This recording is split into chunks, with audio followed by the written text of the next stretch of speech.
au sujet de Saint-Denis Garneau. Vous savez que j'adore, c'est l'un des écrivains admirables, c'est l'écrivain de mes admirations. Et vous en avez parlé parce que vous avez dit que c'était, contrairement à l'idée reçue que c'est nous qui l'avons tué, qu'il est victime dans le fond de ce qu'est le Québec, vous vous dites au contraire qu'il est allé au bout de lui-même, justement à cause de cette pauvreté-là qu'il aura incarnée de façon exemplaire. Alors, je vais me laisser vous en reparler. Mais écoutez, j'ai pas de document autobiographique pour asseoir cette hypothèse-là. Simplement, je regarde son œuvre, son parcours, et quand je parlais tout à l'heure de quelqu'un qui pousse peut-être le déracinement jusqu'au bout, c'est-à-dire sans se réenraciner, mais j'y reviendrai, il commence par être un poète. Doué, surdoué. Il faisait même de la peinture avant, il en a fait toute sa vie, et il laisse tomber ça. Ensuite, il est croyant, il s'éloigne de Dieu, je dirais par une exigence spirituelle qui ne peut pas se contenter de Dieu. On est presque dans Simone Weil. Ensuite, il a beaucoup aimé l'enfance, puis il dit « oubliez l'enfance ». Alors, successivement, on voit quelqu'un, non pas qui brûle ses bateaux, mais qui se détache, qui se détache, qui se détache. Et on sait toujours de lui qu'à force de se détacher, il est devenu réfugié dans son squelette. C'est comme une sorte de suicide spirituel et intellectuel. Ça, c'est la thèse qu'on donne de Saint-Denis Garneau. Et pour appuyer cette thèse, on dit « et la preuve », il a laissé tomber tous ses amis brillants de Montréal, il est allé s'enfermer à Sainte-Catherine de Fossambeau, et puis, vraisemblablement, il n'écrivait plus, il ne lisait plus, il allait sur sa petite île, il y avait comme une espèce de petit campement sur son île, il parlait à ses voisins qui n'étaient pas des intellectuels et tout. Et là, on interprète son silence comme étant un échec. Quand je lis Saint-Denis Garneau et que je vois l'amour de Saint-Denis Garneau pour la nature, qui se reflète dans ses tableaux, je me dis, pourquoi ne pas émettre cette hypothèse qu'il s'est détaché de tout ce qui semblait entraver ce passage dans ce qui est plus grand que lui, qui n'est ni l'enfance, ni la poésie, ni Dieu, mais la nature. Il y a un poème extraordinaire sur les ormes, et je résume prosaïquement un poème, ce qui est une excuse. Il dit, au fond, ils font très bien leur travail d'orme. Les deux arbres, là, c'est la perfection. Ils font parfaitement leur travail d'arbre. Mais moi, je pense que Saint-Denis Garneau, à la fin de sa vie, il a fait parfaitement son travail d'humain, c'est-à-dire d'être en relation avec la nature. Il y a un poème de Miron, il dit « Le début de mes aliénations délirantes venait du fait que je n'étais pas flush avec la réalité. » J'ai toujours aimé ça. Il n'était pas de niveau avec la... On sait c'est quoi flush, c'est flush. Être flush avec la réalité, c'est être capable, c'est presque la parabole évangélique du chat de l'église. Hein? C'est plus facile pour un chameau d'entrer dans le chat d'une aiguille que... On se comprend. Alors, pour passer, et pour devenir flush avec la réalité, pour être capable d'entrer de plein pied avec l'être, il faut se dépouiller de beaucoup. Et moi, j'aime penser, je n'ai pas encore lu la biographie que Michel Biron lui a consacrée. Est-ce qu'il a eu accès à des documents qui prouvent qu'il est mort malheureux, angoissé et tout? Contrairement à ce que moi j'aimais comme hypothèse, il a vécu et lui, il a respecté. Jeune, il a fait, moi, j'arrive même pas encore à me taire, mais lui, il sait tout et il est entré dans le monde. Or, le même niveau, d'un instant où un être, avant la mort, se fait accepter par la terre, moi, je trouve que c'est comme l'accomplissement humain. C'est extraordinaire.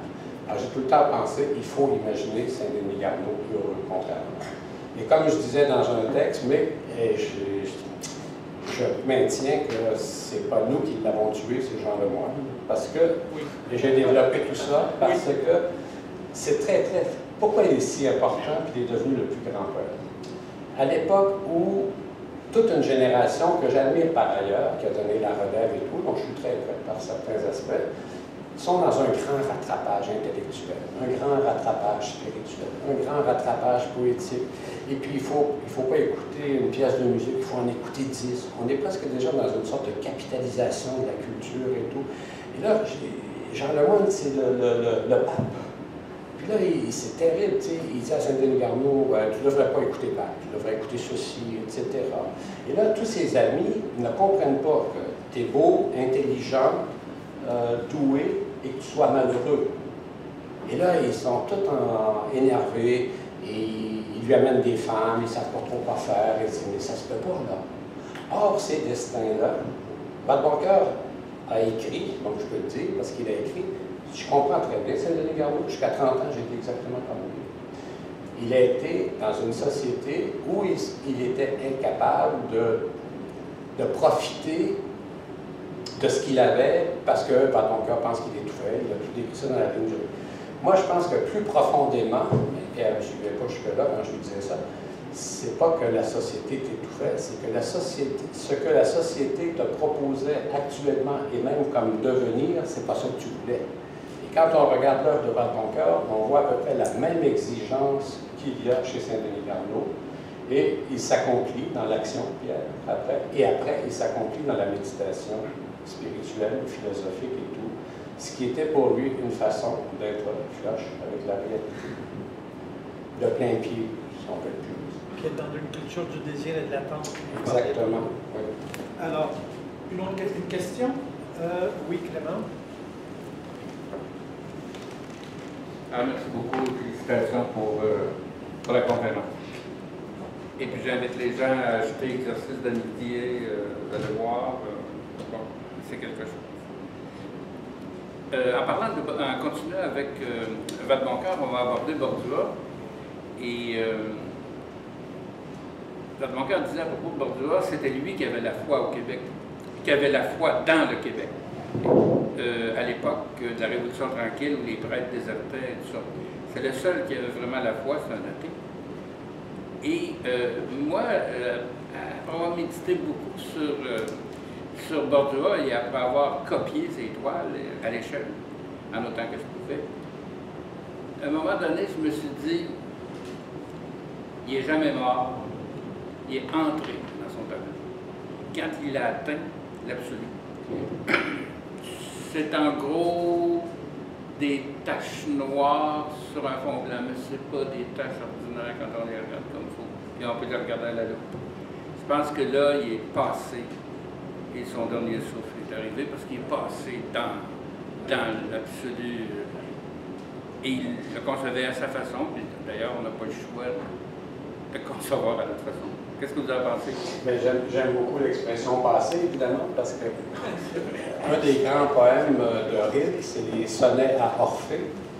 Et c'est dans les sonnets à Orphée, peut-être dans les élégies de Duino, il y a deux grandes séries de poèmes qu'il faut lire au XXe siècle. C'est les élégies de Duino. Dans la traduction, il y en a 6, choisissez, il y en a que les bonnes, les moins bonnes. En tout cas, les élégies de Duino, c'est la grande œuvre, les sonnets à Orphée. Or, c'est dans les sonnets à Orphée, Orphée c'est celui qui descend aux enfers, et Rilke écrit « Ne comprenez-vous pas que son destin, c'est de disparaître ?» Autrement dit, c'est de consentir. Moi, je pense que les êtres qui sont les plus vivants sont ceux qui ne nient pas la mort, qui l'apprivoisent ou qui consentent. Consentir à la mort, c'est-à-dire consentir à passer, à disparaître, c'est l'accomplissement de l'être humain. Je ne connais pas assez Bordua, je sais que Pierre lui vouait un culte, presque. Mais il a fait, on reviendra de plus, c'est pas important ça, mais parce que quand tout le monde a fait une mystique de la rupture en invoquant Saint-Bordua, Vadeboncoeur, 15 ans avant sa mort, a dit, écoutez, vous n'avez rien compris à Bordua, si vous en faites il n'est pas dans la rupture, il est dans le mouvement, c'est pas pareil, en tout cas. Donc, je ne connais pas assez Bordua pour savoir si c'est ce qu'il a fait, mais si j'en juge à l'effet qu'il a eu sur Vadeboncoeur, qui était un effet libérateur, et qui a transmis probablement à Vadeboncoeur cette conception de la liberté que j'aime beaucoup, que Vadeboncoeur écrit dans l'essai sur croyance et incroyance. Il dit qu'il faudrait imaginer une autre sorte de liberté qui ne consiste pas à se libérer de quoi que ce soit, mais de consentir à ce qui est. Ça, c'est texto de Pierre Vadeboncoeur. Moi, j'ai l'impression, on revient toujours à cette idée de Miron, cette idée d'être de passé, cette idée de Flush, cette idée de Saint-Denis-Garneau qui rentre dans l'être aussi accompli.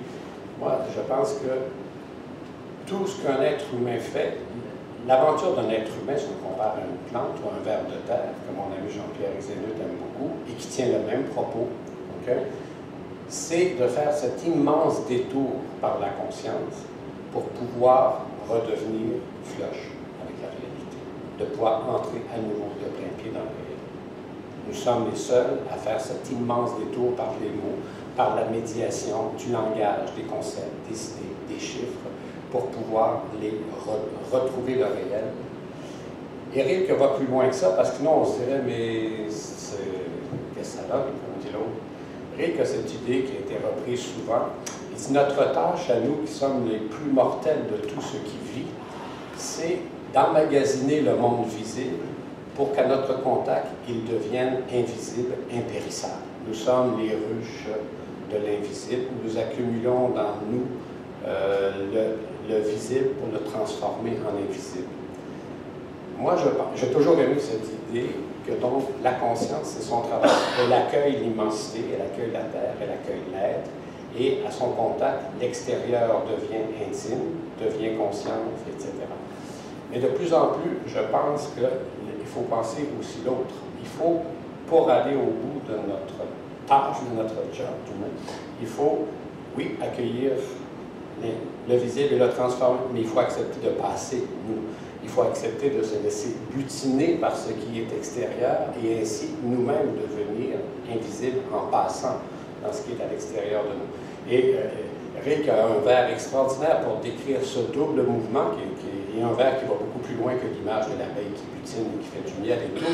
Il dit « Au moi qui veut croître, je regarde l'arbre à l'extérieur et au miracle, c'est l'arbre qui croît en moi. » L'immensité intime de l'être, c'est ça, c'est une respiration.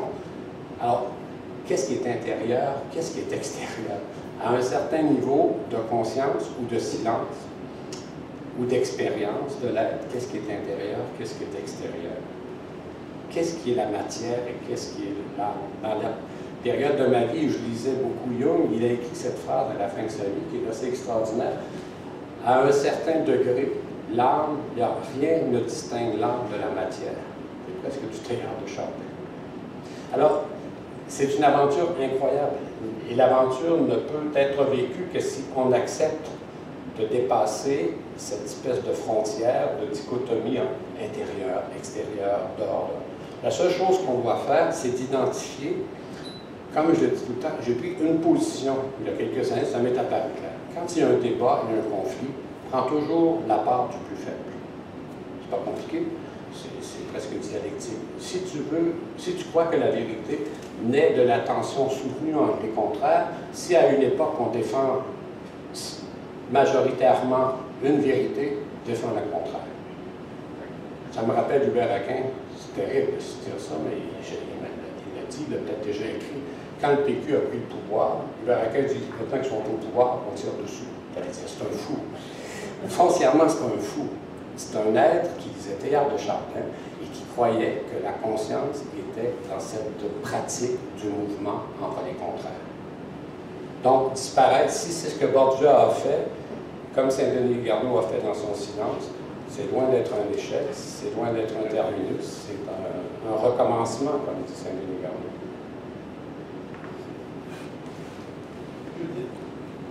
Je voudrais rappeler une chose qui a été dite par notre poétrie Fugaine, Yves Boisvert. Il a dit que dans l'intersection entre le temps et l'espace, le Canada représentait l'espace et le Québec représentait le temps. Eh oui, c'est pas mal. Oui, c'est possible. Oui, c'est satisfaisant. C'est possible. Oui. C'est possible. Faudrait que j'y réfléchisse. Ce n'est pas une question, c'est simplement un commentaire. Je passe le micro à quelqu'un d'autre. Bon. Alors, une autre question? Madame? C'est pas une question, c'est juste... Oui, allez-y. Alors, pas tellement une question, mais ça, vous m'avez fait penser quand vous avez... Voilà. Hold it up to your mouth. Un autre exemple de quelqu'un d'un grand écrivain qui a dû sortir de son pays et de son environnement pour écrire, c'est James Joyce, comme il a écrit, n'est-ce pas, Dubliners et puis Ulysses, à Zurich, Suisse, c'est ma ville. Et puis, pour recréer Dublin en détail les paroles des gens, il est parti et il est allé à cause de trouver un médecin pour ses yeux. C'est pour ça qu'il a choisi Zurich, mais il partait en dehors de l'Irlande. Oui. Marc, il y a des grands écrivains qui ne sont jamais partis aussi. C'est ça la beauté de la chose, parce que le départ, il peut se faire physiquement. Mais les vrais départs, c'est quand tu te détaches d'une chose à laquelle tu t'étais attaché. Donc, tu peux très, très bien pratiquer cette éthique du mouvement sans sortir physiquement de ton environnement.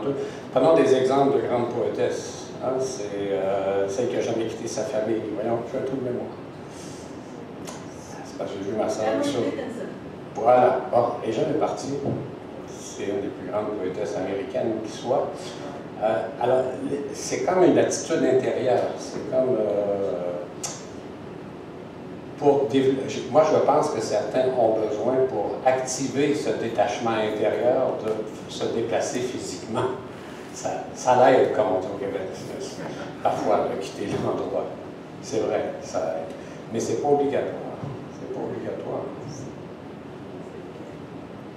Luc, tout à l'heure, j'entendais que quelqu'un qui est parti disait, avait une certaine définition de la liberté qui est de consentir à ce qui est. Voici un homme, Bernard Dumont, qui dit « Pas de culture sans crise ». Y a-t-il pas là un paradoxe entre culture et liberté? Non, parce que crise, c'est quoi? C'est le mouvement, la crise, c'est la transformation. La crise, selon Bernard Dumont, dans ce contexte-là, la crise, c'est ne pas être content de ce qui est. Vouloir autre chose. Et la liberté, c'est consentir à ce qui est. Mais ça, c'est votre bon cœur. Pour votre bon cœur, consentir à ce qui est, c'est pas quelque chose de fixe. Ce qui est, c'est comme une création continue, c'est le mouvement. Quand le plus bel éloge qu'il trouve à faire de Beethoven et de Bordua, il dit ce sont des êtres qui partent absolument, qu'ils disent. C'est-à-dire, ils ne vont pas quelque part en particulier, ils sont dans le départ, ils partent. Donc, si quelqu'un consent à ce qui est, ça veut dire qu'il consent au mouvement créateur de l'être. C'est ça que ça veut dire, consentir à ce qui est. Tandis que définir la liberté uniquement par la possibilité de se défaire de quelque chose, ce qui est habituellement la prison la plus grande, c'est-à-dire, si tu te détaches de quelque chose sans consentir à une autre chose qui vient, on le sait très bien, c'est comme la haine, tu restes prisonnier de ce dont tu t'es détaché. On ne fera pas le portrait du Québec des 50 dernières années, mais on verra que pour s'être libéré en principe de la religion est devenue le refoulé collectif. On n'entrera pas là-dedans. Pour s'être libéré de toutes les règles et des normes sexuelles, la nouvelle prison s'appelle tous les abus et la pornographie et tout. Donc, se libérer d'une norme sans consentir à quelque chose d'autre que la norme empêchait d'advenir, c'est être prisonnier, encore pire, encore plus prisonnier de ce qu'on a quitté parce qu'on se croit libre. Il n'y a rien de pire que quelqu'un qui se croit libre et qui est encore prisonnier de ce qu'il pense avoir quitté.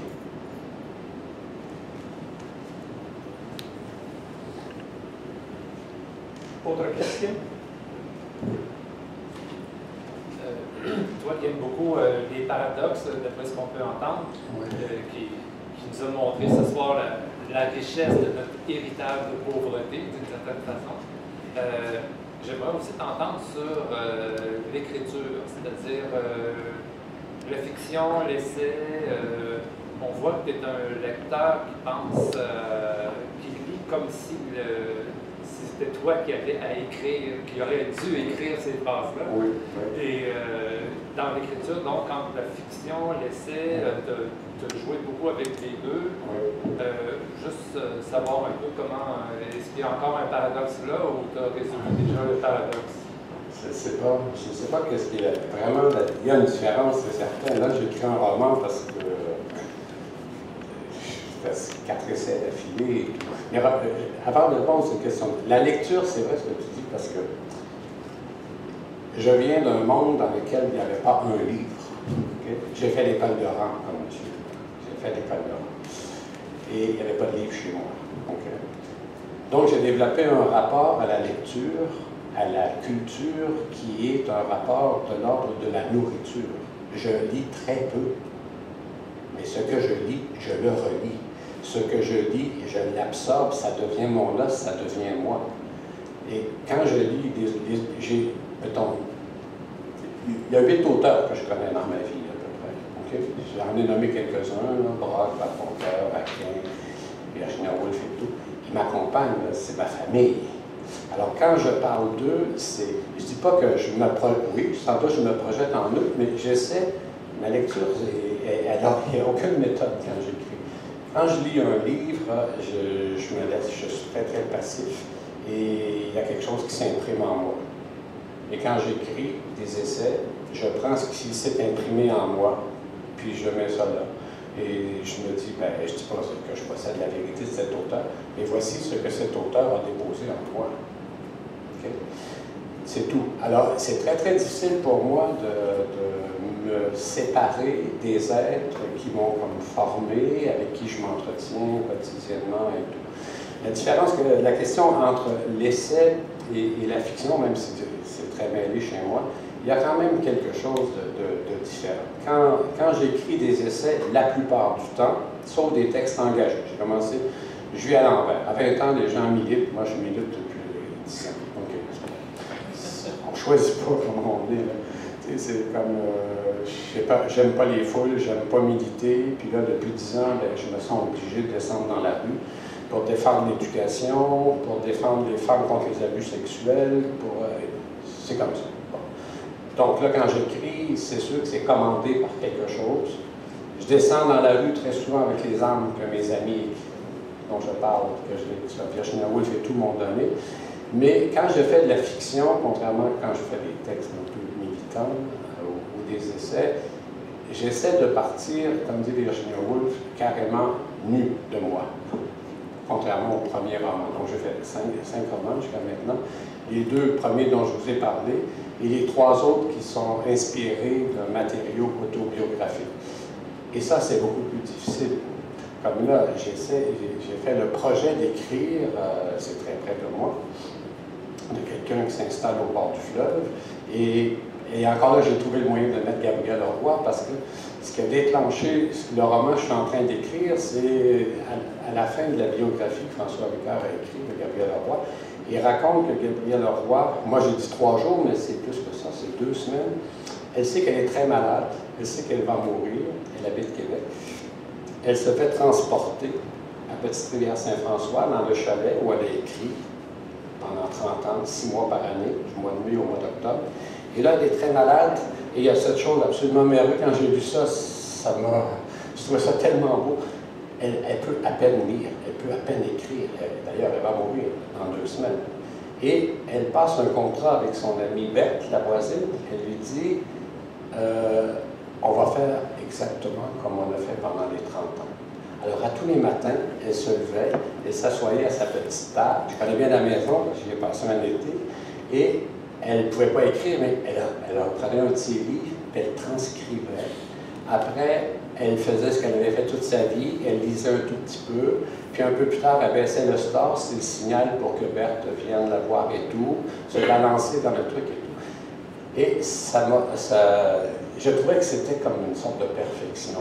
C'était quelqu'un qui revient. Et là, j'ai découvert qu'au fond, elle imite un de ses personnages, qui est Martine, qui a vécu à Montréal et qui revient dans son village natal pour y mourir. Donc, elle revient là et tout ça. Donc, ça m'a donné l'idée de dire, ben, c'est aussi un peu ma vie. Donc, j'ai un chalet depuis 5 ou 6 ans.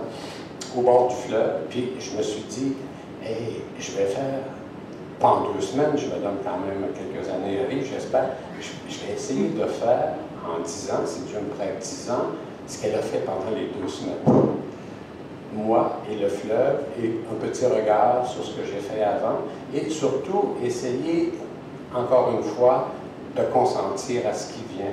Comme je dis tout le temps, on se débat entre 2 nuits, entre 2 abîmes.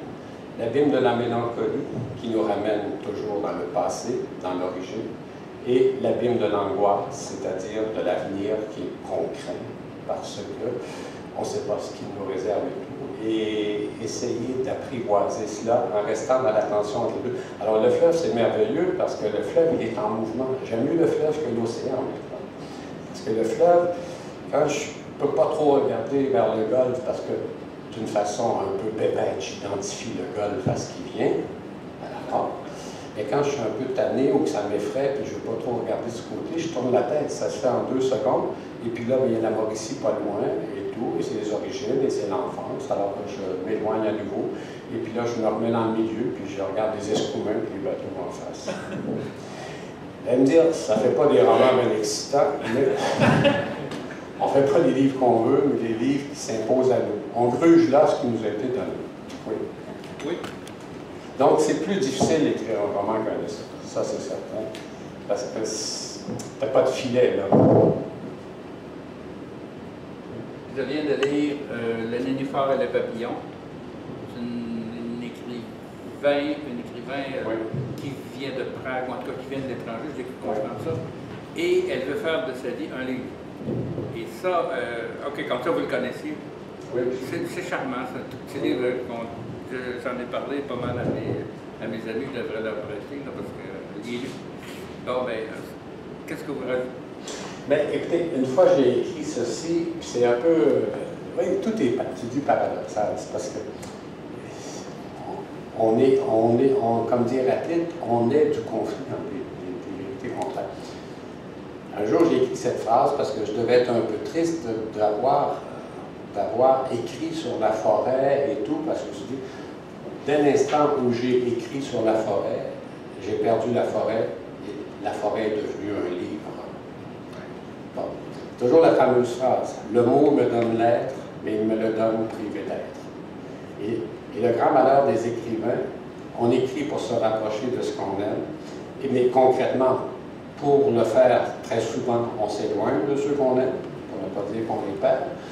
Et puis, deuxièmement, le fait d'écrire ne nous redonne pas nécessairement ce qu'on voudrait retrouver. Ça donne autre chose. Ça donne un livre qui n'est pas la forêt sur lequel j'écris. Mais en même temps, tantôt quand je disais, quand j'avais lu Félix, Pieds nus dans l'eau, mais en même temps, toute réalité aspire à devenir un livre. Non pas qu'elle aspire à être plus belle ou embellie ou quoi que ce soit, elle aspire à passer dans autre chose. Il y a quelque chose de quand même assez étonnant. Je suis fasciné par le pouvoir de la simple énumération.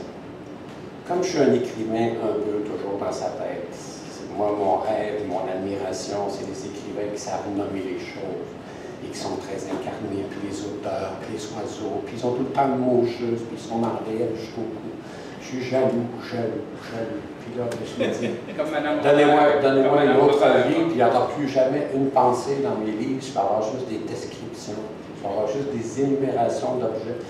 Vous faites juste énumérer des objets qui se trouvent dans cette salle. C'est absolument fascinant. C'est comme si ça arrache tous ces objets-là au mouvement. C'est ça, Proust. C'est les arrache au mouvement qui va les faire tomber dans l'oubli et ça leur confère une existence qui ne passera plus. C'est pour ça que Proust dit l'essentiel de la vie passe dans la littérature. C'est-à-dire, la vie, elle passe puisque toi, tu en gardes comme une sorte de quintessence. C'est là. Et c'est fascinant de penser ça parce qu'au fond, à ce moment-là, l'écriture fait un peu ce que la mémoire fait. Moi, j'ai toujours pensé que la mémoire, c'est comme des voûtes secrètes, ou quelque chose, ou une bulle qui garde quelque chose. Et le temps ne peut plus vieillir, le temps ne peut plus passer. Et Et de temps en temps, tu ouvres une de ces voûtes ou une de ces bulles, et ce que Proust appelle le temps pur. Le temps pur est encore là, il n'a pas vieilli, il est resté là. Donc, j'aime l'idée que ce qui a existé, et là, ça contredit ce que je disais tout à l'heure, mais je ne suis pas une contradiction près, ce qui a existé ne peut plus ne pas exister. Ce qui a existé ne meurt jamais. Je suis convaincu de ça. On pourrait dire qu'il se transforme et tout, j'aimerais ça, j'aurais l'air plus cohérent avec moi-même, mais foncièrement, une partie de moi dit ce que j'ai aimé, ce que j'ai vu, ce à quoi j'ai porté assez d'attention, que je l'écrive ou non, a été arraché à la corruption du temps. Il existe. Et puis, peut-être que c'est vrai, on ne sait pas. On aime penser ça, en tout cas des bars, c'est possible, qu'on va retrouver d'une façon ou d'une autre, je ne sais trop quoi. Mais que ce soit vrai ou non, c'est quelque chose qui nous porte, ça fait partie de nous. Je ne sais pas qui a dit, je pense que c'est Blanchot, qui a dit « La pensée ne peut pas penser sa mort ». On peut penser la mort, on peut penser qu'on va mourir, mais notre pensée ne peut pas penser sa mort. C'est impossible. Oui. Autre question? Vous voyez, vous référez à Monique Robert à propos de la justesse des termes et de la description exacte, tous les noms de fleurs. C'est à toutes des plantes. Dans ce que j'ai lu dans votre livre. Suzanne Robert. Ah, Suzanne Robert, bon. Je savais que c'était Robert. Et oui, je vous voyais faire ça. Et je me suis dit, je vais aller voir toutes les définitions, puis en fin de compte, je me dis, je veux lire ce qu'il y a écrit. Donc, je ne connais pas les termes exacts, les plantes ou les fleurs exactes. Je devrais essayer de lire ça.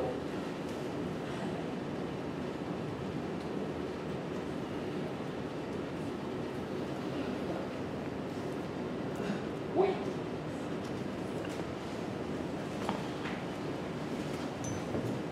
Vous disiez que les pauvres allaient sauver le monde. Est-ce que depuis qu'il a dit ça, ça se confirme? Dans l'ouvrage. Il ne manque pas d'ouvrage. On ne manque pas de pauvres et il ne manque pas d'ouvrage.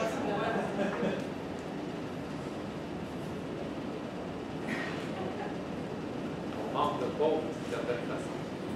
On manque de pauvres. On en crée beaucoup, mais oui, on manque de pauvres. Il y a un beau livre de Jean Larose. Oui, mais c'est ironique, il n'aime pas les pauvres. Ne parlez pas de la rose, sinon ça va être fin de la soirée.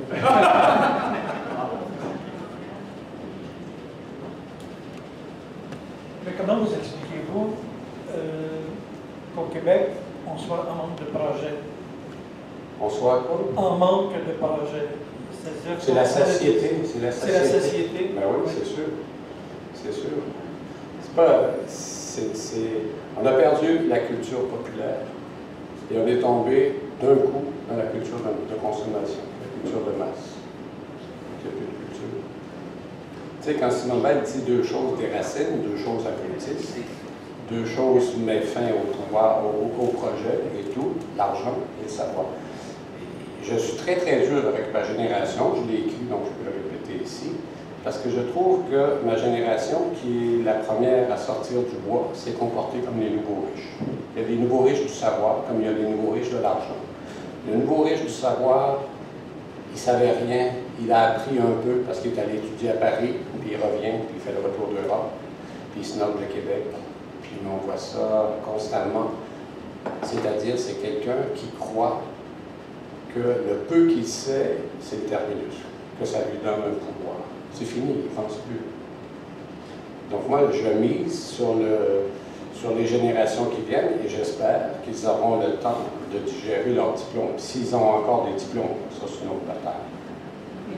Quand on regarde ce qu'on a fait avec l'éducation, à la fois à l'université et à tous les niveaux, on ne peut qu'être très très pessimiste et très très dur. En tout cas, moi, je suis dur avec ma propre génération, parce que c'est bien beau de se dire le monde va mal. Et le monde, il va mal, mais qui l'a fait, le monde? C'est moi. Je m'excuse, là. Et la fameuse... Quand on regarde le Québec, là, contemporain, dont on est content, il n'a pas été fait par la génération, je m'excuse, il a été fait par la génération précédente. Okay? Nous, on a surfé là-dessus et on a scrappé ce que eux avaient fait. Ça, c'est mon point de vue. Ça a été fait par du monde, par Pat Boncoeur, par Miron, par ces gens, par des affamés. Okay? Et nous, c'est pas de notre faute. On est né, j'allais dire au mauvais moment, on est né au bon moment et tout, on a tout eu. Nos parents se sont saignés, nous ont envoyés à l'école, il y a eu les 30 glorieuses, tout était parfait. Et là, on s'est grisé de ce nouveau savoir. Pas juste nous, c'est l'Occident. C'est l'Occident.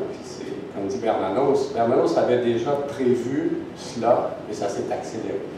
Bernanos avait vu après la Première Guerre mondiale ce qu'il appelait la déspiritualisation de l'Europe, qui s'est cristallisée dans le nazisme. Et il disait, après la guerre, hey, croyez pas qu'on est sorti du bois, c'est pas ça, et croyez pas là, que parce qu'on a vaincu Hitler que ça va mieux, ça va être encore pire. Parce qu'il avait déjà vu ce que Simone Weil a bien étudié, c'est-à-dire que ce que Bernanos appelait l'avènement à la fois de la technologie, du robot, et de l'homme économique, l'animal économique, comme il dit. Donc, l'avènement du robot et de l'animal économique, c'est la fin de l'humanité telle qu'elle a été enfantée, formatée par des siècles de christianisme occidental, en tout cas. Donc, quand on regarde ce dans quoi on a été précipités, nous et l'Occident, ici, ça s'est fait très vite parce que les nouveaux riches, c'est encore pire qu'ailleurs. C'est 3 siècles de richesse. Tu fais moins de gaffe, tu précipites moins. Mais ici, c'était... Moi, quand je vois ce qui s'est fait à l'université, j'ai enseigné pendant 40 ans. J'en viens pas. Dans le domaine qui est le mien, c'est-à-dire la littérature, j'ai vu comment on a tué les œuvres. Pourquoi? Parce que le professeur, tout à coup, devient plus intelligent que les œuvres. Ça, c'est fini. Comme dit Peter Henke, que je citais toujours à mes étudiants en début de session, un livre, on devrait pouvoir l'étudier en le lisant. Ça, c'est une hérésie. J'ai été la chance qu'on ne me renvoie pas, parce que je travaillais comme un nègre. Fait qu'on ne renvoie pas un nègre, il fait la job que les autres ne veulent pas faire. Mais d'après les canons de l'époque, tu ne dis pas ça, tu n'étudies pas une œuvre en la lisant. Tu conçois une théorie, tu débarques dans l'œuvre, tu l'écrases comme il faut, puis toi, tu brilles.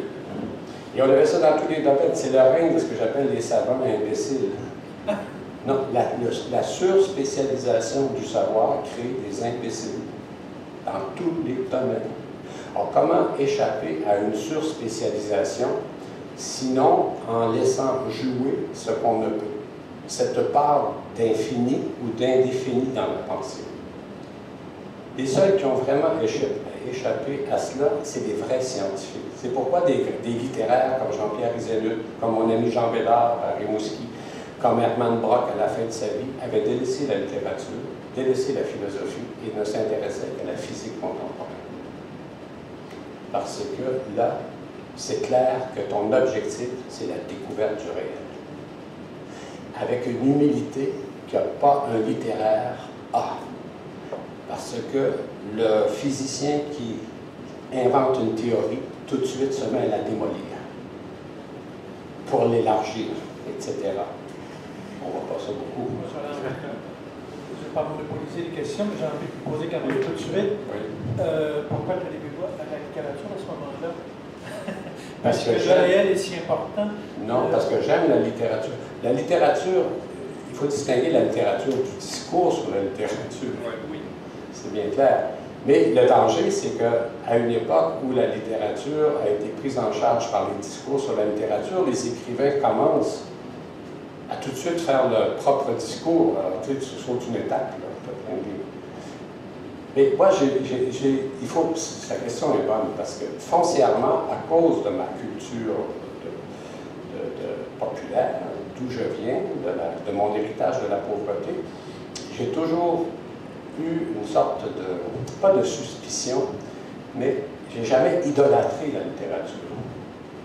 J'aime la littérature, mais je ne mettrai jamais la littérature au-dessus d'un autre métier. Je ne mettrai jamais la littérature au-dessus du métier que mon père a exercé ou du travail de ma mère. Je ne peux pas, c'est pas de la pause. Parce que je continue de croire que la littérature, c'est une forme de détour vers le réel, le détour imposé à certains êtres qui, infirmes ou je ne sais trop, ne peuvent pas faire autrement. Convaincu de ça.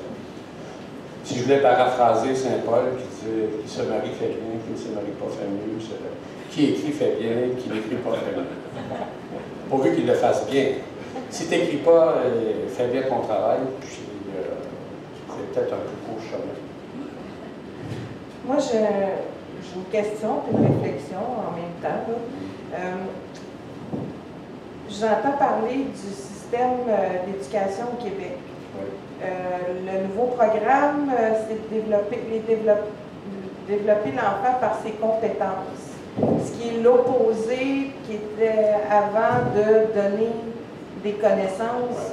Fait que donc, c'est quoi vous pensez là, du système? Parce qu'il y a eu le rapport en 64, le rapport parent. Puis à partir de là, il y a eu une suite d'événements qui a fait que les programmes ont été changés. Comme moi, je suis tombée du 50 à 60 quand c'est-à-dire du stade du primaire au secondaire. Il y a eu des nouvelles, ils ont enlevé l'enseignement religieux, on a mis l'éthique. Il y a eu plein de changements, c'est ça que je veux voir avec vous. Là, à partir de, rapidement, à partir de ces années-là, arrive ce que j'ai appelé la criserie des savoirs spécialisés. Okay? J'ai fait l'école de rang. Alors, ça, il y en a une ou moins. Personne ne sait qui a fait l'école de rang ici. Mon arrière-grand-mère donnait l'école de rang. L'institutrice, elle habitait dans la maisonnette qui était à l'école, mais qu'importe, elle avait fait l'école normale. 2 ans pour apprendre le français, les mathématiques, la géographie. Et après, on lui confiait une classe et elle enseignait ça. Quand est arrivé le rapport parent, on commençait à vouloir surraffiner l'acte d'enseigner et est né les grands trucs de la pédagogie, avec grand renfort de la linguistique, de la psychologie cognitive et tout, etc. Et là, c'est devenu la chose la plus compliquée au monde. Tellement compliqué que ça prend 4 ans pour apprendre à enseigner. Et pendant ce temps-là, les maîtres qui vont enseigner au primaire et au secondaire, ils n'apprennent ni le français, ni les mathématiques, ni rien. Mais ils savent comment enseigner. C'est à tel point qu'à McGill, on avait fait un cours de littérature juste pour eux, parce qu'ils ne pouvaient pas suivre un cours de littérature avec les autres, ils étaient trop faibles. Alors ça, c'est le début, ça c'est le plus bel exemple des dégâts de la surspécialisation, ce que j'appelle les nouveaux riches du savoir. Donc ça, c'est fait là. Il s'est fait une série d'erreurs. Ensuite, il y a une chose qui a été perdue, vous avez prononcé le mot d'éthique. Mon institutrice de l'école primaire, mes frères des instructions chrétiennes, tous les éducateurs que j'ai eus, probablement qui n'ont jamais entendu parler de l'éthique. Mais ils avaient une autorité morale. Et deuxièmement, ils savaient que leur travail de professeur, vous savez, c'était quoi? D'être au service des élèves. Quand arrivent toutes ces réformes et la griserie du pouvoir que donne le savoir comme celui que donne l'argent, l'élève, c'est le dernier des soucis. Il faut que tu développes ta connaissance et que tu fasses une carrière en capitalisant sur tes savoirs. S'ajoute à cela, c'est la grande période de la croissance personnelle. Un être humain, ce n'est pas quelqu'un qui devient adulte en s'imposant des limites et en se mettant au service d'autrui, c'est ce que je développe dans une idée simple. Non, un être humain, c'est quelqu'un qui développe le maximum de son potentiel. Alors, vous combinez les deux choses. L'idolâtrie du savoir spécialisé, qui rate la forêt parce qu'il gosse le même arbre, okay? Et puis vous ajoutez à cela la mystique de la croissance personnelle et la troisième, interdit d'interdit. La liberté absolue. Les professeurs sont au même niveau que les élèves, ils couchent avec leurs élèves et tout. Mettez tout ça ensemble, là, puis on est là. Et en plus, Parce que le règne de l'argent s'est imposé. On venait d'une culture qu'il n'y en avait pas eu. On commence à en avoir. Je les ai vus, les dégâts, moi, de l'argent, chez mes pères, même chez moi. Bien des imbéciles. Alors, l'enfant, dans tout ça, à l'école, il est laissé pour compte. Et maintenant, l'école est arrimée à l'industrie. C'est le grand combat qu'on doit livrer pour faire en sorte qu'on donne encore une formation générale. Or, c'est quoi une formation générale? C'est une formation qui ne sert à rien. C'est pas compliqué. Et j'ai écrit un texte, une chose très, très importante, qu'on va revenir à mon os du temps. J'ai écrit un texte qui dit « ralentir travaux ». On peut-tu laisser un enfant en paix au moins jusqu'à l'âge de 8 ou 9 ans? Moi, j'ai eu une expérience traumatisante. Mon petit-fils avait de la difficulté à l'école. Je faisais 1 heure de route 2 fois par semaine parce que bon, personne ne s'en occupait. Et là, j'étais à faire ses devoirs. Écoutez, je rentrais à la maison, je disais à mon ami, je pense que je ne passerai pas mon secondaire 3. Il fait de la géopolitique, il fait de la chimie, il fait de la physique, il fait un peu de tout, il fait rien. Puis il n'y a jamais une minute à lui. J'ai dit, as-tu le temps de jouer? Non, mais la fin de semaine, il se défonce. Hein, ça, c'est sûr. Je comprends. Il n'y a pas de temps. L'esprit, ça a besoin d'oisiveté. Ça a besoin de... Et là, maintenant, ça commence très, très tôt. Tout le monde applaudit. Là, ça commence très tôt. À 4 ans, là, tu commences à aller à l'école. Si j'ai un triple pouvoir, je l'ai souvent dit, donnez-moi le ministère de l'Éducation pendant 4 ans. Allez voir. Je vais fermer toutes les facultés de pédagogie. Première chose. Okay? Deuxièmement, je vais soulager les pauvres enfants de l'école. Je vais sabrer dans la moitié des programmes scolaires. C'est tout clair, ça? Un enfant, ça a besoin de s'ennuyer. Ça a besoin de rien faire. Ça a besoin de jouer. C'est pas un petit robot là, qui va exceller, qui va faire des trucs et tout. C'est quelqu'un qui doit peu à peu se développer au contact des autres, de ses camarades et tout, en faisant rien et tout. Il faut, tout le système d'éducation copie la chaîne de production. C'est pas compliqué. Avec comme résultat, la plus grande fraude, là, c'est les diplômes comptables. Écoutez, tu ne peux plus échouer, c'est pas compliqué. Mon petit-fils, je dis, comment c'est que tu as passé, tu as échoué partout? Je ne sais pas. Moi, sauf qu'Albert Jacquard était contre les notes, puis le système d'énumération. C'est ridicule. Je m'excuse pour Jacquard, c'est un imbécile. Je ne dis pas qu'il ne faut pas noter l'élève, qu'il ne faut pas avoir des normes, qu'il ne faut pas avoir des limites. Je dis qu'il faut, oui, il faut avoir ça, et en même temps, plein de trous dans le fromage. C'est-à-dire du temps libre. Du temps. Parce que la pensée, c'est le temps. Pensez-vous que, vu que les jeunes n'ont plus le temps, et ils n'ont plus le temps donc de penser, c'est pour ça qu'ils sont souvent démotivés de l'école. Les garçons, il y a un très haut de décrochage. C'est sûr. Puis les filles, ils performent, ils vont plus longtemps aux études, puis ils disent que le système est plus adapté vers les filles que les garçons, fait que ça pose un problème. Les filles sont chaudes, c'est comme la faute, c'est comme ça. C'est comme ça a tout le temps été comme. Mais regardez, il y a une chose très très simple à propos des enfants. Tu sais, quand on parlait tantôt, les contraires. Il faut que tu donnes des notes, il faut que tu aies des normes, il faut que tu aies des limites, et en même temps, que tu leur laisses plein de temps, de liberté. C'est ça la règle. Trouver un équilibre entre les deux. Oui. Le mot de la fin, Gérald. Dernière question? Dernière question. Ah, OK. Oh, tu es encore là? Ah, ben c'est là. Non, mais je pensais qu'on finissait.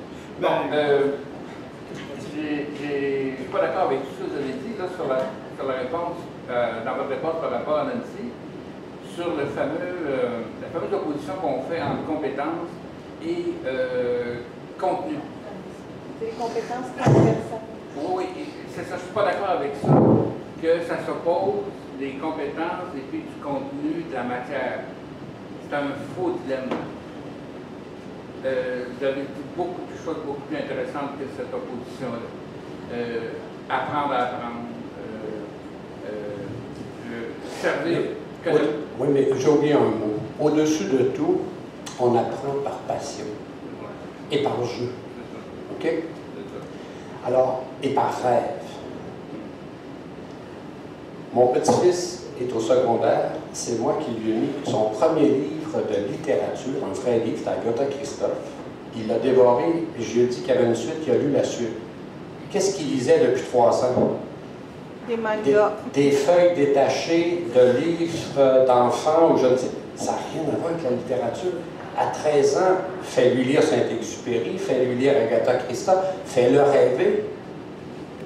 On s'en fâche même dans l'éducation éthique religieuse. Hey, fais lire des grandes histoires saintes. C'est la grande littérature. Juste pour donner un exemple du savoir spécialisé. Parce que là, il faut que je vous le dise, parce que j'en suis encore furieux, puis ceux qui enseignent au cégep vont me comprendre. Mes anciens étudiants enseignent au cégep. Mon ami enseigne au cégep et tout. Puis là, on explique qu'il y a 2 sortes de dissertations. Analytique, puis je ne sais pas l'autre. J'ai dit, qu'est-ce que tu racontes? Il y a 2 sortes de dissertations. Explique-moi ça. J'ai fait mon doctorat. Je suis un pur produit de la dissertation française, puis je ne comprends pas ce que tu dis. Je ne pourrais pas le faire, ce que tu dis. T'as rendu compte? J'ai écrit 12 livres, j'ai fait mon doctorat en France, j'ai été formé par la dissertation française, puis je ne comprends pas la distinction que tu fais. Ben, dis-moi non plus, mais il faut l'enseigner. Ben, j'ai dit, fais une chose, mets ça à la poubelle, puis arrive dans tous tes cours avec une règle très simple. Tu dis aux élèves, tout ce que vous allez faire, que ce soit un poème, un roman, n'importe quoi, une pièce de théâtre, trouvez le conflit fondateur de ce texte. Tout texte fonctionne parce qu'il y a 2 vérités qui s'affrontent. Trouve ça. Quand tu as trouvé ça, tu fais un doctorat. C'est clair? 2 types d'analyse. J'en revenais pas. Alors imaginez-vous l'enfant. On ne lui fait pas lire des heures, puis on dit cherche des figures de style, puis il distingue 2 types de discours critiques. Il s'en va chez lui, puis ça me fume du pot, je comprends. J'aurais fait pire, moi. On arrête, là, je suis fâché.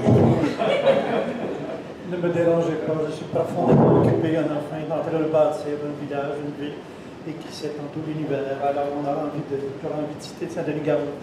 Alors, merci beaucoup, Yvon Rivard, pour au sujet de Saint-Denis-Garneau. Vous savez que j'adore, c'est l'un des écrivains admirables. C'est l'écrivain de mes admirations. Et vous en avez parlé parce que vous avez dit que c'était, contrairement à l'idée reçue que c'est nous qui l'avons tué, qu'il est victime dans le fond de ce qu'est le Québec, vous vous dites au contraire qu'il est allé au bout de lui-même, justement à cause de cette pauvreté-là qu'il a incarnée de façon exemplaire. Alors je me laisse vous en reparler. Mais écoutez, j'ai pas de document autobiographique pour asseoir cette hypothèse-là. Simplement, je regarde son œuvre, son parcours, et quand je parlais tout à l'heure de quelqu'un qui pousse peut-être le déracinement jusqu'au bout, c'est-à-dire sans se réenraciner, mais j'y reviendrai, il commence par être un poète. Doué, surdoué. Il faisait même de la peinture avant, il en a fait toute sa vie, et il laisse tomber ça. Ensuite, il est croyant, il s'éloigne de Dieu, je dirais par une exigence spirituelle qui ne peut pas se contenter de Dieu. On est presque dans Simone Weil. Ensuite, il a beaucoup aimé l'enfance, puis il dit « oubliez l'enfance ». Alors, successivement, on voit quelqu'un, non pas qui brûle ses bateaux, mais qui se détache, qui se détache, qui se détache. Et on sait toujours de lui qu'à force de se détacher, il est devenu réfugié dans son squelette. C'est comme une sorte de suicide spirituel et intellectuel. Ça, c'est la thèse qu'on donne de Saint-Denis-Garneau. Et pour appuyer cette thèse, on dit « et la preuve », il a laissé tomber tous ses amis brillants de Montréal, il est allé s'enfermer à Sainte-Catherine-de-Fossambeau, et puis, vraisemblablement, il n'écrivait plus, il ne lisait plus, il allait sur sa petite île, il y avait comme une espèce de petit campement sur son île, il parlait à ses voisins qui n'étaient pas des intellectuels et tout. Et là, on interprète son silence comme étant un échec. Quand je lis Saint-Denis-Garneau et que je vois l'amour de Saint-Denis-Garneau pour la nature, qui se reflète dans ses tableaux, je me dis, pourquoi ne pas émettre cette hypothèse qu'il s'est détaché de tout ce qui semblait entraver ce passage dans ce qui est plus grand que lui, qui n'est ni l'enfance, ni la poésie, ni Dieu, mais la nature. Il y a un poème extraordinaire sur les ormes, et je résume prosaïquement un poème, ce qui est une excuse. Il dit, au fond, ils font très bien leur travail d'orme. Les deux arbres, là, c'est la perfection. Ils font parfaitement leur travail d'arbre. Mais moi, je pense que Saint-Denis Garneau, à la fin de sa vie, il a fait parfaitement son travail d'humain, c'est-à-dire d'être en relation avec la nature. Il y a un poème de Miron, il dit « Le début de mes aliénations délirantes venait du fait que je n'étais pas floche avec la réalité. » J'ai toujours aimé ça. Il n'était pas de niveau avec la... On sait c'est quoi floche, c'est floche. Être floche avec la réalité, c'est être capable, c'est presque la parabole évangélique du chat de l'aiguille. C'est plus facile pour un chameau d'entrer dans le chat d'une aiguille que... On se comprend. Alors, pour passer, et pour devenir floche avec la réalité, pour être capable d'entrer de plein pied avec l'être, il faut se dépouiller de beaucoup. Et moi, j'aime penser, je n'ai pas encore lu la biographie que Michel Biron lui a consacrée. Est-ce qu'il a eu accès à des documents qui prouvent qu'il est mort malheureux, angoissé et tout? Contrairement à ce que moi j'aimais comme hypothèse, il a vécu. Et lui, il a respecté. Jeune, il a fait, moi, j'arrive même pas encore à me taire. Mais lui, il sait tout et il est entré dans le monde. Or, le même niveau, d'un instant où un être, avant la mort, se fait accepter par la terre, moi, je trouve que c'est comme l'accomplissement humain. C'est extraordinaire. Alors, j'ai tout le temps pensé, il faut imaginer Saint-Denis Garneau heureux, contrairement. Et comme je disais dans un texte, mais je maintiens que c'est pas nous qui l'avons tué, c'est Jean Lemoyne. Parce que, et j'ai développé tout ça, parce que c'est très... Pourquoi il est si important qu'il est devenu le plus grand poète? À l'époque où toute une génération que j'admire par ailleurs, qui a donné la relève et tout, dont je suis très près par certains aspects, sont dans un grand rattrapage intellectuel, un grand rattrapage spirituel, un grand rattrapage poétique. Et puis, il faut pas écouter une pièce de musique, il faut en écouter 10. On est presque déjà dans une sorte de capitalisation de la culture et tout. Et là, Jean Lemoyne, c'est le pape. Puis là, c'est terrible, tu sais, il dit à Saint-Denis Garneau, tu ne devrais pas écouter Bach, tu devrais écouter ceci, etc. Et là, tous ses amis ne comprennent pas que tu es beau, intelligent, doué, et que tu sois malheureux. Et là, ils sont tous énervés, et ils lui amènent des femmes, ils ne savent pas trop quoi faire, et ils disent, mais ça se peut pas, là. Or, ces destins-là, Vadeboncoeur a écrit, donc je peux le dire, parce qu'il a écrit, je comprends très bien Saint-Denis Garneau, jusqu'à 30 ans, j'étais exactement comme lui. Il a été dans une société où il était incapable de profiter de ce qu'il avait, parce que Vadeboncoeur pense qu'il étouffait, il a tout décrit ça dans la ligne. Moi, je pense que plus profondément, et je ne suivais pas jusque-là quand je lui disais ça, c'est pas que la société t'étouffait, c'est que ce que la société te proposait actuellement et même comme devenir, c'est pas ça que tu voulais. Et quand on regarde l'œuvre de Vadeboncoeur, on voit à peu près la même exigence qu'il y a chez Saint-Denis Garneau, et il s'accomplit dans l'action, Pierre, après, et après, il s'accomplit dans la méditation spirituelle, philosophique et tout, ce qui était pour lui une façon d'être flush avec la réalité, de plein pied, si on peut le dire. Qui est dans une culture du désir et de l'attente. Exactement, oui. Alors, une question? Oui, Clément? Merci beaucoup, félicitations pour la conférence. Et puis j'invite les gens à acheter Exercice d'amitié, de le voir. Bon, c'est quelque chose. En continuant avec Vadeboncoeur, on va aborder Bordua. Et Vadeboncoeur disait à propos de Bordua, c'était lui qui avait la foi au Québec, qui avait la foi dans le Québec. À l'époque de la Révolution tranquille, où les prêtres désertaient et tout ça. C'est le seul qui avait vraiment la foi, c'est un athée. Et moi, après avoir médité beaucoup sur Bordua et après avoir copié ses toiles à l'échelle, en autant que je pouvais, à un moment donné, je me suis dit, il n'est jamais mort, il est entré dans son tableau. Quand il a atteint l'absolu, c'est en gros des taches noires sur un fond blanc, mais ce n'est pas des taches ordinaires quand on les regarde comme il faut. Et on peut les regarder à la loupe. Je pense que là, il est passé, et son dernier souffle est arrivé, parce qu'il est passé dans l'absolu. Et il le concevait à sa façon, puis d'ailleurs, on n'a pas le choix de concevoir à notre façon. Qu'est-ce que vous avez pensé?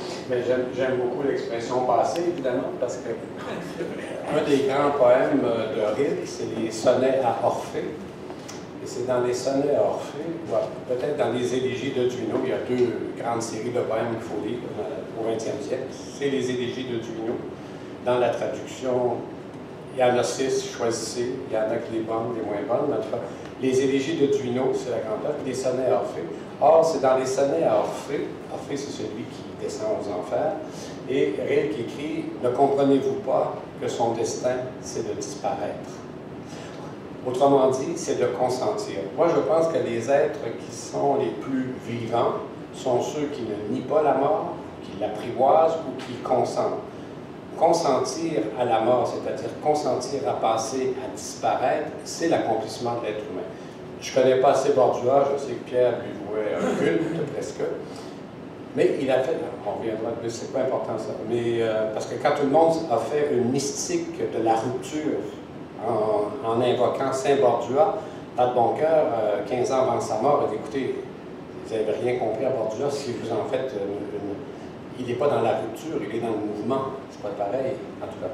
Donc, je ne connais pas assez Bordua pour savoir si c'est ce qu'il a fait, mais si j'en juge à l'effet qu'il a eu sur Pat Boncoeur, qui était un effet libérateur, et qui a transmis probablement à Pat Boncoeur cette conception de la liberté que j'aime beaucoup, que Pat Boncoeur écrit dans l'essai sur croyance et incroyance.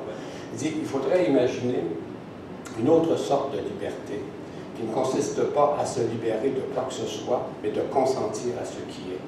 Ça, c'est le texte de Pierre Boncoeur. Moi, j'ai l'impression, on vient toujours à cette idée de Miron, cette idée d'être de passé, cette idée de Floch, cette idée de Saint-Denis qui rentre dans l'être aussi accompli. Moi, je pense que tout ce qu'un être humain fait, l'aventure d'un être humain, si on compare à une plante ou à un ver de terre, que mon ami Jean-Pierre Isénut aime beaucoup, et qui tient le même propos, c'est de faire cet immense détour par la conscience pour pouvoir redevenir Floch avec la réalité, de pouvoir entrer à nouveau de plein pied dans le réel. Nous sommes les seuls à faire cet immense détour par les mots, par la médiation du langage, des concepts, des idées, des chiffres, pour pouvoir les retrouver le réel. Et Rilke va plus loin que ça, parce que sinon on se dirait, mais qu'est-ce que ça donne, comme dit l'autre. Rilke a cette idée qui a été reprise souvent. Il dit, notre tâche à nous qui sommes les plus mortels de tout ce qui vit, c'est d'emmagasiner le monde visible pour qu'à notre contact, il devienne invisible, impérissable. Nous sommes les ruches de l'invisible, nous accumulons dans nous le visible pour le transformer en invisible. Moi, j'ai toujours aimé cette idée que donc la conscience, c'est son travail. Elle accueille l'immensité, elle accueille la terre, elle accueille l'être, et à son contact, l'extérieur devient intime, devient conscience, etc.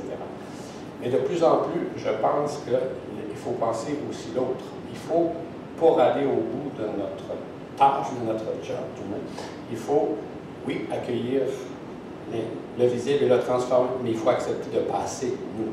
Il faut accepter de se laisser butiner par ce qui est extérieur et ainsi nous-mêmes devenir invisibles en passant dans ce qui est à l'extérieur de nous. Et Rilke a un vers extraordinaire pour décrire ce double mouvement, qui est un vers qui va beaucoup plus loin que l'image de l'abeille qui butine et qui fait du miel et tout. Il dit « Au moi qui veut croître, je regarde l'arbre à l'extérieur et au miracle, c'est l'arbre qui croît en moi. » L'immensité intime de l'être, c'est ça, c'est une respiration. Alors, qu'est-ce qui est intérieur, qu'est-ce qui est extérieur? À un certain niveau de conscience ou de silence ou d'expérience de l'être, qu'est-ce qui est intérieur, qu'est-ce qui est extérieur? Qu'est-ce qui est la matière et qu'est-ce qui est l'âme? période de ma vie où je lisais beaucoup Jung, il a écrit cette phrase à la fin de sa vie qui est assez extraordinaire. À un certain degré, l'âme, rien ne distingue l'âme de la matière. C'est presque du théâtre de Chardin. Alors, c'est une aventure incroyable. Et l'aventure ne peut être vécue que si on accepte de dépasser cette espèce de frontière, de dichotomie intérieure, extérieure, dehors. La seule chose qu'on doit faire, c'est d'identifier, comme je le dis tout le temps, j'ai pris une position il y a quelques années, ça m'est apparu clair. Quand il y a un débat, il y a un conflit, prends toujours la part du plus faible.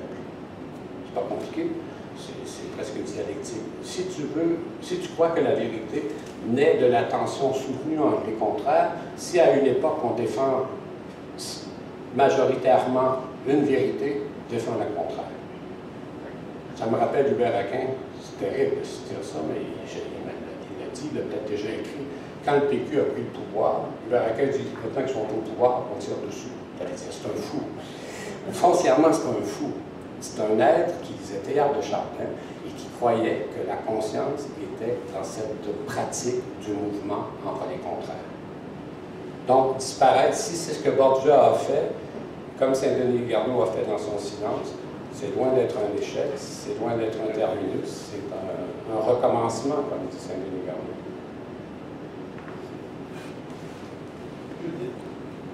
Je voudrais rappeler une chose qui a été dite par notre poète réfugienne Yves Boisvert. Il a dit que dans l'intersection entre le temps et l'espace, le Canada représentait l'espace et le Québec représentait le temps. Oui, c'est pas mal. Oui, c'est possible. Oui, c'est satisfaisant. C'est possible. Oui. C'est possible. Il faudrait que j'y réfléchisse. Ce n'est pas une question, c'est simplement un commentaire. Je passe le micro à quelqu'un d'autre. Bon. Alors, une autre question? Madame? C'est pas une question, c'est juste... Oui, allez-y. Alors, pas tellement une question, mais ça vous m'avez fait penser quand vous avez... Voilà. Un autre exemple de quelqu'un d'un grand écrivain qui a dû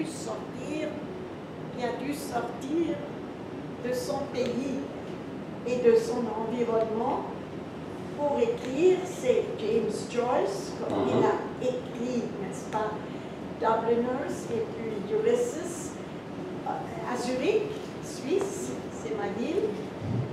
Et puis, pour recréer Dublin en détail les paroles des gens, il est parti et il est allé à cause de trouver un médecin pour ses yeux.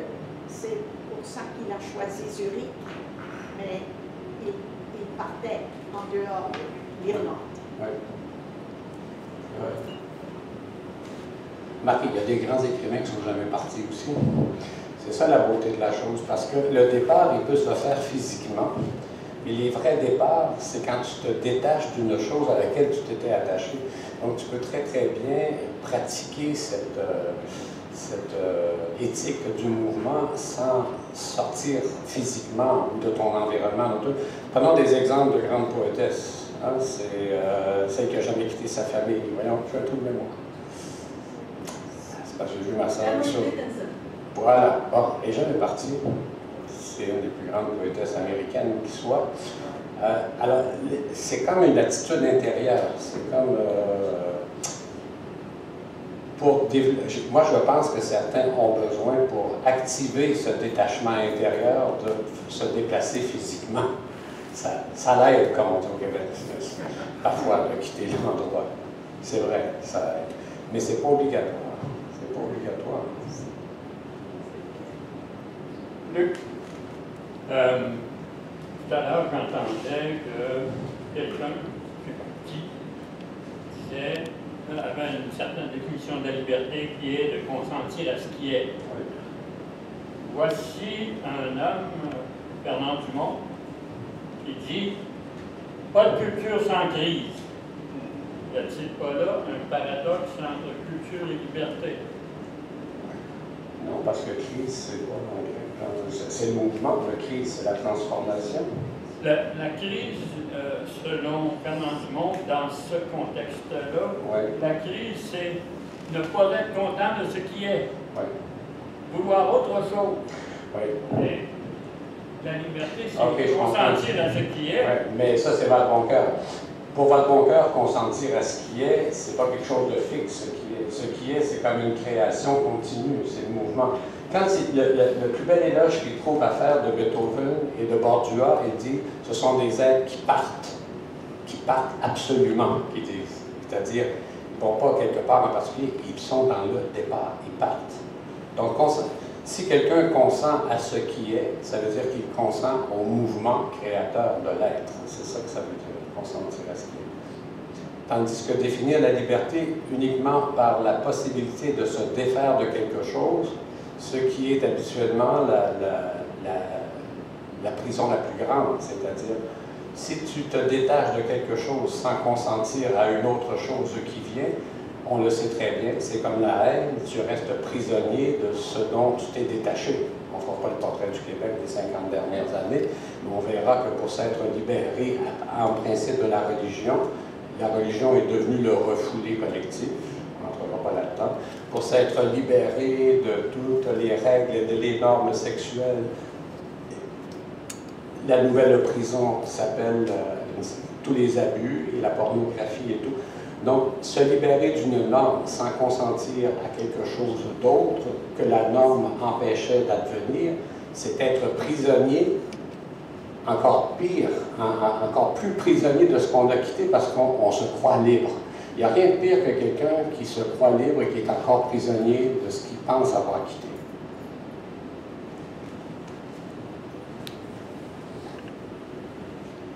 Autre question? Toi qui aimes beaucoup les paradoxes, d'après ce qu'on peut entendre, qui nous a montré ce soir la richesse de notre héritage de pauvreté, d'une certaine façon. J'aimerais aussi t'entendre sur l'écriture, c'est-à-dire la fiction, l'essai. On voit que tu es un lecteur qui pense, qui lit comme si c'était toi qui avais à écrire, qui aurait dû écrire ces phrases-là. Oui. Et dans l'écriture, donc, entre la fiction, l'essai, tu as joué beaucoup avec les deux. Juste savoir un peu comment, est-ce qu'il y a encore un paradoxe là ou tu as résolu déjà le paradoxe? Je ne sais pas qu'est-ce qu'il y a. Vraiment, il y a une différence, c'est certain. Là, j'écris un roman parce que je fais 4 essais d'affilée. Mais avant de répondre, c'est une question. La lecture, c'est vrai ce que tu dis, parce que je viens d'un monde dans lequel il n'y avait pas un livre. Okay? J'ai fait l'école de rang, comme monsieur. J'ai fait l'école de rang. Et il n'y avait pas de livre chez moi. Okay? Donc, j'ai développé un rapport à la lecture, à la culture, qui est un rapport de l'ordre de la nourriture. Je lis très peu, mais ce que je lis, je le relis. Ce que je lis, je l'absorbe, ça devient mon os, ça devient moi. Et quand je lis, mettons, il y a 8 auteurs que je connais dans ma vie, à peu près. Okay? J'en ai nommé quelques-uns, Braque, Val-Boncoeur, Aquin, Virginia Woolf et tout. Ils m'accompagnent, c'est ma famille. Alors, quand je parle d'eux, je ne dis pas que je me projette, oui, sans doute je me projette en eux, mais j'essaie, ma lecture, il n'y a aucune méthode quand j'écris. Quand je lis un livre, je me laisse, je suis très, très passif, et il y a quelque chose qui s'imprime en moi. Et quand j'écris des essais, je prends ce qui s'est imprimé en moi, puis je mets ça là. Et je me dis, ben, je ne dis pas que je possède la vérité de cet auteur, mais voici ce que cet auteur a déposé en moi. Okay?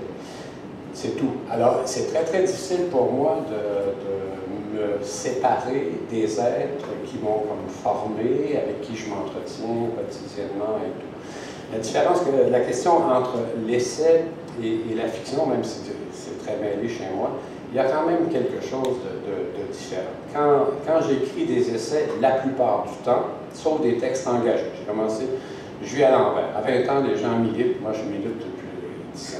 Okay. On ne choisit pas comment on est. Là. C'est comme, je sais pas, j'aime pas les foules, j'aime pas militer, puis là, depuis 10 ans, ben, je me sens obligé de descendre dans la rue pour défendre l'éducation, pour défendre les femmes contre les abus sexuels, c'est comme ça. Bon. Donc là, quand j'écris, c'est sûr que c'est commandé par quelque chose. Je descends dans la rue très souvent avec les armes que mes amis dont je parle, que Virginia Woolf et tout m'ont donné. Mais quand je fais de la fiction, contrairement à quand je fais des textes un peu militants ou des essais, j'essaie de partir, comme dit Virginia Woolf, carrément nu de moi. Contrairement au premier roman. Donc j'ai fait 5 romans jusqu'à maintenant. Les 2 premiers dont je vous ai parlé, et les 3 autres qui sont inspirés d'un matériau autobiographique. Et ça, c'est beaucoup plus difficile. Comme là, j'ai fait le projet d'écrire, c'est très près de moi, de quelqu'un qui s'installe au bord du fleuve. Et encore là, j'ai trouvé le moyen de mettre Gabriel Leroy parce que ce qui a déclenché le roman que je suis en train d'écrire, c'est à la fin de la biographie que François Ricard a écrit de Gabriel Leroy. Il raconte que Gabriel Leroy, moi j'ai dit 3 jours, mais c'est plus que ça, c'est 2 semaines. Elle sait qu'elle est très malade, elle sait qu'elle va mourir, elle habite Québec. Elle se fait transporter à Petite-Rivière-Saint-François, dans le chalet où elle a écrit pendant 30 ans, 6 mois par année, du mois de mai au mois d'octobre. Et là, elle est très malade, et il y a cette chose absolument merveilleuse. Quand j'ai lu ça, je trouvais ça tellement beau. Elle peut à peine lire, elle peut à peine écrire. D'ailleurs, elle va mourir dans 2 semaines. Et elle passe un contrat avec son amie Berthe, la voisine. Elle lui dit on va faire exactement comme on a fait pendant les 30 ans. Alors, à tous les matins, elle se levait, elle s'assoyait à sa petite table. Je connais bien la maison, j'y ai passé un été. Et elle ne pouvait pas écrire, mais elle prenait un petit livre, puis elle transcrivait. Après, elle faisait ce qu'elle avait fait toute sa vie, elle lisait un tout petit peu, puis un peu plus tard, elle baissait le store, c'était le signal pour que Berthe vienne la voir et tout, se balancer dans le truc et tout. Et je trouvais que c'était comme une sorte de perfection.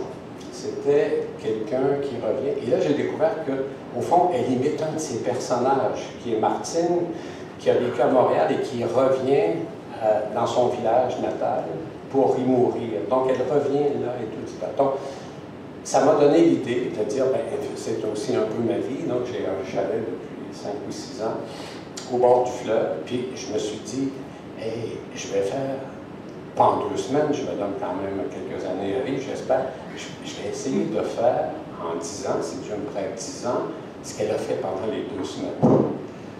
Moi et le fleuve, et un petit regard sur ce que j'ai fait avant, et surtout essayer, encore une fois, de consentir à ce qui vient. Comme je dis tout le temps, on se débat entre 2 nuits, entre 2 abîmes. L'abîme de la mélancolie, qui nous ramène toujours dans le passé, dans l'origine, et l'abîme de l'angoisse, c'est-à-dire de l'avenir qu'on craint, parce qu'on ne sait pas ce qu'il nous réserve et tout. Et essayer d'apprivoiser cela en restant dans l'attention entre les deux. Alors le fleuve, c'est merveilleux parce que le fleuve, il est en mouvement. J'aime mieux le fleuve que l'océan maintenant. Parce que le fleuve, quand je ne peux pas trop regarder vers le golfe parce que d'une façon un peu bébête, j'identifie le golfe à ce qui vient, à la porte. Et quand je suis un peu tanné ou que ça m'effraie et que je ne veux pas trop regarder de ce côté, je tourne la tête, ça se fait en 2 secondes. Et puis là, il y a la Mauricie pas loin et tout, et c'est les origines et c'est l'enfance. Alors je m'éloigne à nouveau. Et puis là, je me remets dans le milieu, puis je regarde les escoumins et les bateaux en face. Elle me dit, ça ne fait pas des romans bien excitants, mais on ne fait pas les livres qu'on veut, mais les livres qui s'imposent à nous. On gruge là ce qui nous a été donné. Oui. Oui. Donc, c'est plus difficile d'écrire un roman qu'un essai. Ça, c'est certain. Parce que t'as pas de filet, là. Je viens de lire Le Nénuphar et le papillon. C'est une écrivain oui, qui vient de Prague, ou en tout cas qui vient de l'étranger, j'ai cru comprendre ça. Et elle veut faire de sa vie un livre. Et ça, OK, comme ça, vous le connaissez. Oui. C'est charmant, ça. C'est livre j'en ai parlé pas mal à mes amis, je devrais leur prêter, là, parce que j'ai lu. Bon, ben, qu'est-ce que vous rajoutez? Bien, écoutez, une fois j'ai écrit ceci, puis c'est un peu... oui, tout est du paradoxal. C'est parce que comme dit Héraclite, on est du conflit dans des vérités contraires. Un jour, j'ai écrit cette phrase parce que je devais être un peu triste d'avoir écrit sur la forêt et tout, parce que je dis, dès l'instant où j'ai écrit sur la forêt, j'ai perdu la forêt, et la forêt est devenue un livre. Bon. Toujours la fameuse phrase, le mot me donne l'être, mais il me le donne privé d'être. Et le grand malheur des écrivains, on écrit pour se rapprocher de ce qu'on aime, mais concrètement, pour le faire, très souvent, on s'éloigne de ceux qu'on aime, pour ne pas dire qu'on les perd. Et puis, deuxièmement, le fait d'écrire ne nous redonne pas nécessairement ce qu'on voudrait retrouver. Ça donne autre chose. Ça donne un livre qui n'est pas la forêt sur lequel j'écris. Mais en même temps, tantôt quand je disais, quand j'avais lu Félix, Pieds nus dans l'eau, mais en même temps, toute réalité aspire à devenir un livre. Non pas qu'elle aspire à être plus belle ou embellie ou quoi que ce soit, elle aspire à passer dans autre chose. Il y a quelque chose de quand même assez étonnant. Je suis fasciné par le pouvoir de la simple énumération. Comme je suis un écrivain un peu toujours dans sa tête, moi, mon rêve, mon admiration, c'est les écrivains qui savent nommer les choses et qui sont très incarnés, puis les auteurs, puis les oiseaux, puis ils ont tout le temps le mot juste, puis ils sont en réel jusqu'au bout. Je suis jaloux. Puis là, je me dis, donnez-moi une autre vie, puis il n'y aura plus jamais une pensée dans mes livres, je vais avoir juste des descriptions, je vais avoir juste des énumérations d'objets. Vous faites juste énumérer des objets qui se trouvent dans cette salle. C'est absolument fascinant. C'est comme si ça arrache tous ces objets-là au mouvement.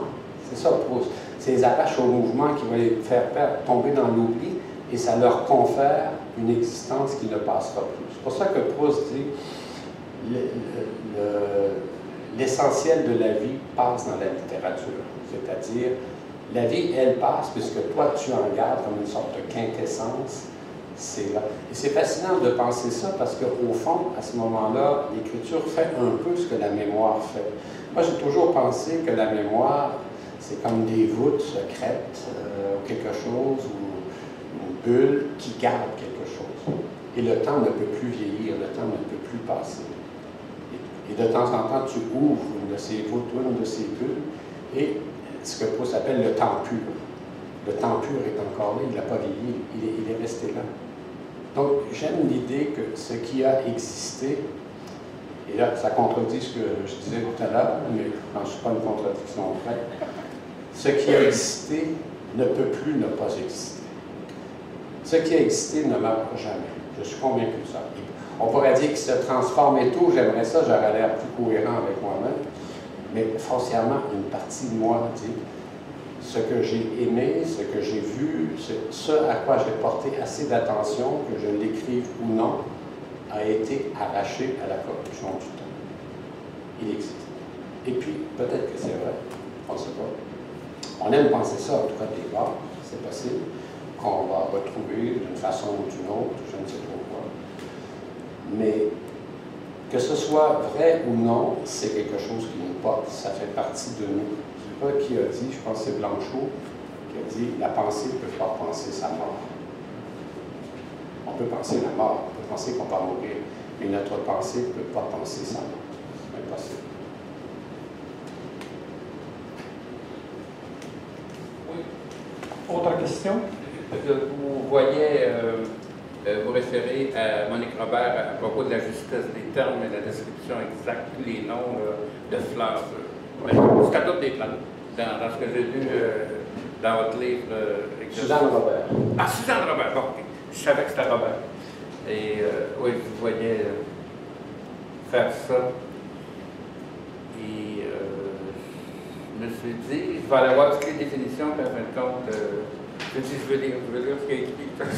Donc, je ne connais pas les termes exacts, les plantes ou les fleurs exactes. Je devrais essayer de lire ça.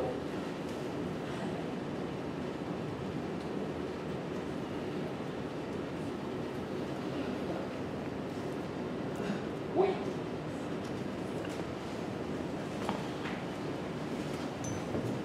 Vous disiez que les pauvres allaient sauver le monde. Parce que depuis qu'il a dit ça, ça se confirme. Dans l'ouvrage. Il ne manque pas d'ouvrage. On ne manque pas de pauvres et il ne manque pas d'ouvrage.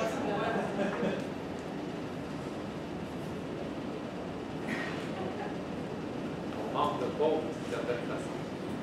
On manque de pauvres. On en crée beaucoup, mais oui, on manque de pauvres. Il y a un beau livre de Jean Larose. Oui, mais c'est ironique, il n'aime pas les pauvres. Ne parlez pas de la rose, sinon ça va être fin de la soirée.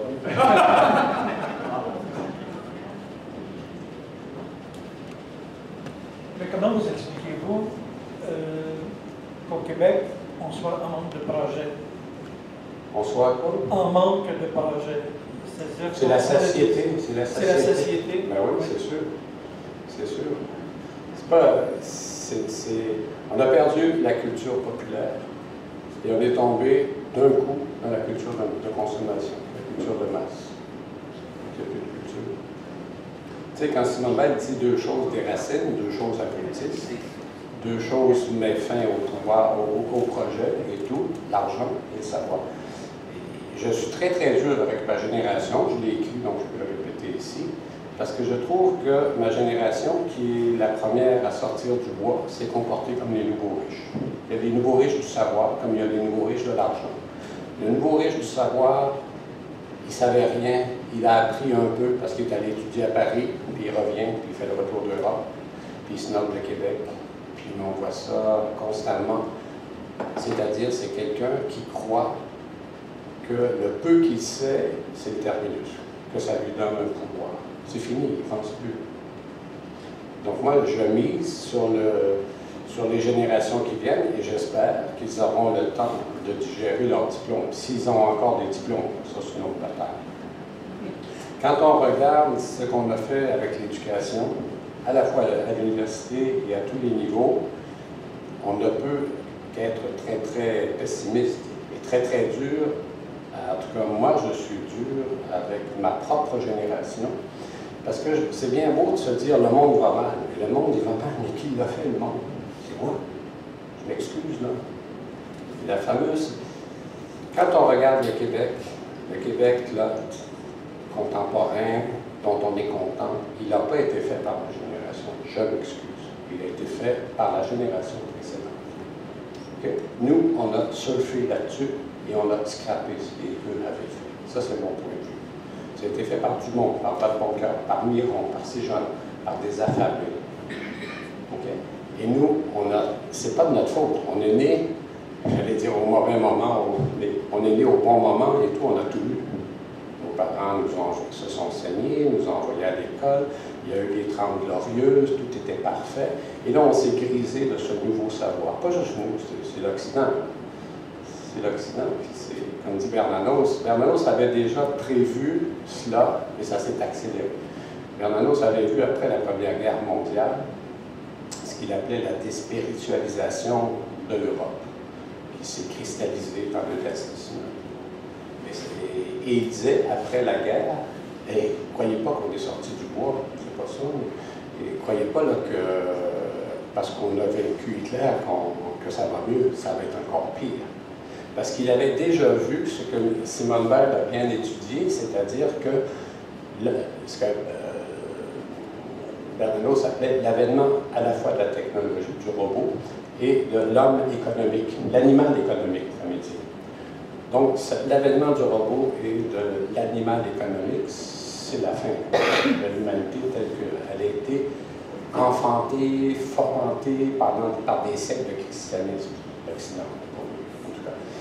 Donc, quand on regarde ce dans quoi on a été précipités, nous et l'Occident, ici, ça s'est fait très vite parce que les nouveaux riches, c'est encore pire qu'ailleurs.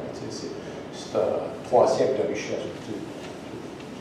Tu fais moins de gaffe, tu précipites moins. Mais ici, c'était... Moi, quand je vois ce qui s'est fait à l'université, j'ai enseigné pendant 40 ans.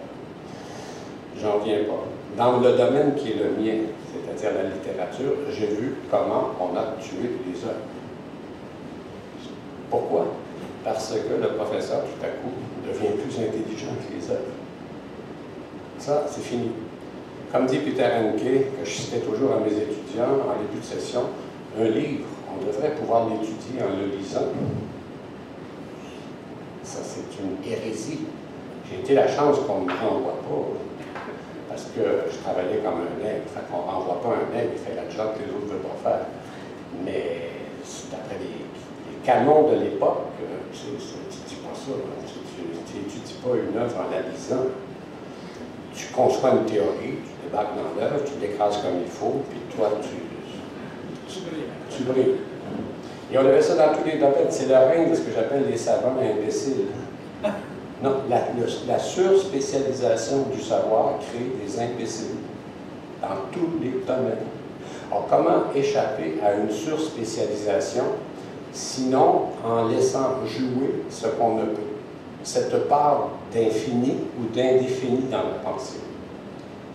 Les seuls qui ont vraiment échappé à cela, c'est les vrais scientifiques. C'est pourquoi des littéraires comme Jean-Pierre Iselut, comme mon ami Jean Bédard à Rimouski, comme Hermann Brock à la fin de sa vie, avaient délaissé la littérature, délaissé la philosophie et ne s'intéressaient qu'à la physique contemporaine. Parce que là, c'est clair que ton objectif, c'est la découverte du réel. Avec une humilité qu'il n'y a pas un littéraire A. Parce que le physicien qui invente une théorie, tout de suite se met à la démolir, pour l'élargir, etc. On ne voit pas ça beaucoup. Je ne vais pas monopoliser les questions, mais j'ai envie de vous poser quand même tout de suite. Oui. Pourquoi tu n'allez pas à la littérature à ce moment-là? Parce que le réel est si important. Non, parce que j'aime la littérature. La littérature, il faut distinguer la littérature du discours sur la littérature. Oui. C'est bien clair. Mais le danger, c'est qu'à une époque où la littérature a été prise en charge par les discours sur la littérature, les écrivains commencent à tout de suite faire leur propre discours. Alors, tu sais, tu sautes une étape, là, mais moi, il faut, sa question est bonne, parce que foncièrement, à cause de ma culture populaire, d'où je viens, de mon héritage de la pauvreté, j'ai toujours eu une sorte de, pas de suspicion, mais j'ai jamais idolâtré la littérature. J'aime la littérature, mais je ne mettrai jamais la littérature au-dessus d'un autre métier. Je ne mettrai jamais la littérature au-dessus du métier que mon père a exercé ou du travail de ma mère. Je ne peux pas, c'est pas de la pause. Parce que je continue de croire que la littérature, c'est une forme de détour vers le réel, le détour imposé à certains êtres qui, infirmes ou je ne sais trop, ne peuvent pas faire autrement. Convaincu de ça. Si je voulais paraphraser Saint Paul qui disait « Qui se marie fait bien, qui ne se marie pas fait mieux », qui écrit fait bien, qui n'écrit pas fait mieux. Pourvu qu'il le fasse bien. Si tu n'écris pas, fais bien ton travail, puis c'est peut-être un peu court chemin. Moi, j'ai une question et une réflexion en même temps. J'entends parler du système d'éducation au Québec. Oui. Le nouveau programme, c'est développer l'enfant par ses compétences. Ce qui est l'opposé qui était avant de donner des connaissances. Fait que donc, c'est quoi vous pensez là, du système? Parce qu'il y a eu le rapport en 64, le rapport parent. Puis à partir de là, il y a eu une suite d'événements qui a fait que les programmes ont été changés. Comme moi, je suis tombée du 50 à 60 quand c'est-à-dire du stade du primaire au secondaire. Il y a eu des nouvelles, ils ont enlevé l'enseignement religieux, on a mis l'éthique. Il y a eu plein de changements, c'est ça que je veux voir avec vous. Là, à partir de, rapidement, à partir de ces années-là, arrive ce que j'ai appelé la criserie des savoirs spécialisés. Okay? J'ai fait l'école de rang. Alors, ça, il y en a une ou moins. Personne ne sait qui a fait l'école de rang ici. Mon arrière-grand-mère donnait l'école de rang. L'institutrice, elle habitait dans la maisonnette qui était à l'école, mais qu'importe, elle avait fait l'école normale. 2 ans pour apprendre le français, les mathématiques, la géographie. Et après, on lui confiait une classe et elle enseignait ça. Quand est arrivé le rapport parent, on commençait à vouloir surraffiner l'acte d'enseigner et est né les grands trucs de la pédagogie, avec grand renfort de la linguistique, la psychologie cognitive et tout, etc. Et là, c'est devenu la chose la plus compliquée au monde. Tellement compliqué que ça prend 4 ans pour apprendre à enseigner. Et pendant ce temps-là, les maîtres qui vont enseigner au primaire et au secondaire, ils n'apprennent ni le français, ni les mathématiques, ni rien. Mais ils savent comment enseigner. C'est à tel point qu'à McGill, on avait fait un cours de littérature juste pour eux, parce qu'ils ne pouvaient pas suivre un cours de littérature avec les autres, ils étaient trop faibles. Alors ça, c'est le début, ça c'est le plus bel exemple des dégâts de la surspécialisation, ce que j'appelle les nouveaux riches du savoir. Donc ça, c'est fait là. Il s'est fait une série d'erreurs. Ensuite, il y a une chose qui a été perdue, vous avez prononcé le mot d'éthique. Mon institutrice de l'école primaire, mes frères des instructions chrétiennes, tous les éducateurs que j'ai eus, probablement qui n'ont jamais entendu parler de l'éthique. Mais ils avaient une autorité morale. Et deuxièmement, ils savaient que leur travail de professeur, vous savez, c'était quoi? D'être au service des élèves. Quand arrivent toutes ces réformes et la griserie du pouvoir que donne le savoir comme celui que donne l'argent, l'élève, c'est le dernier des soucis. Il faut que tu développes ta connaissance et que tu fasses une carrière en capitalisant sur tes savoirs. S'ajoute à cela, c'est la grande période de la croissance personnelle. Un être humain, ce n'est pas quelqu'un qui devient adulte en s'imposant des limites et en se mettant au service d'autrui, c'est ce que je développe dans une idée simple. Non, un être humain, c'est quelqu'un qui développe le maximum de son potentiel. Alors, vous combinez les deux choses. L'idolâtrie du savoir spécialisé, qui rate la forêt parce qu'il gosse le même arbre, okay? Et puis vous ajoutez à cela la mystique de la croissance personnelle et la troisième, interdit l'interdit. La liberté absolue. Les professeurs sont au même niveau que les élèves, ils couchent avec leurs élèves et tout. Mettez tout ça ensemble, là, puis on est là. Et en plus, parce que le règne de l'argent s'est imposé, on venait d'une culture qu'il n'y en avait pas eu, on commence à en avoir. Je les ai vus les dégâts, moi, de l'argent, chez mes pères, même chez moi. Bien des imbéciles. Alors, l'enfant dans tout ça, à l'école, il est laissé pour compte.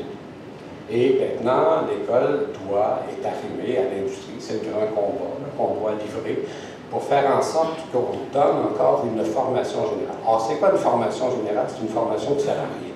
C'est pas compliqué. Et j'ai écrit un texte, une chose très, très importante, qu'on va revenir à mon os du temps. J'ai écrit un texte qui dit « ralentir travaux ». On peut-tu laisser un enfant en paix au moins jusqu'à l'âge de 8 ou 9 ans? Moi, j'ai eu une expérience traumatisante. Mon petit-fils avait de la difficulté à l'école. Je faisais 1 heure de route 2 fois par semaine parce que bon, personne ne s'en occupait. Et là, j'aidais à faire ses devoirs. Écoutez, je rentrais à la maison, je disais à mon ami, je pense que je ne passerai pas mon secondaire 3. Il fait de la géopolitique, il fait de la chimie, il fait de la physique, il fait un peu de tout, il ne fait rien. Puis il n'y a jamais une minute à lui. J'ai dit, as-tu le temps de jouer? Non, mais la fin de semaine, il se défonce. Hein, ça, c'est sûr.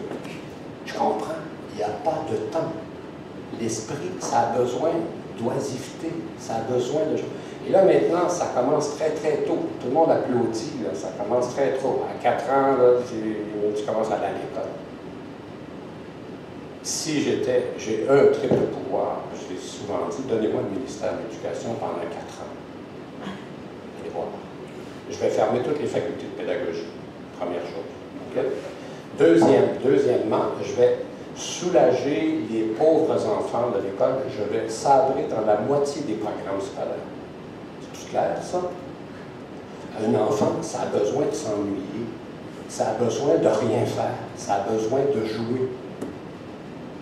C'est pas un petit robot là, qui va exceller, qui va faire des trucs et tout. C'est quelqu'un qui doit peu à peu se développer au contact des autres, de ses camarades et tout, en faisant rien et tout.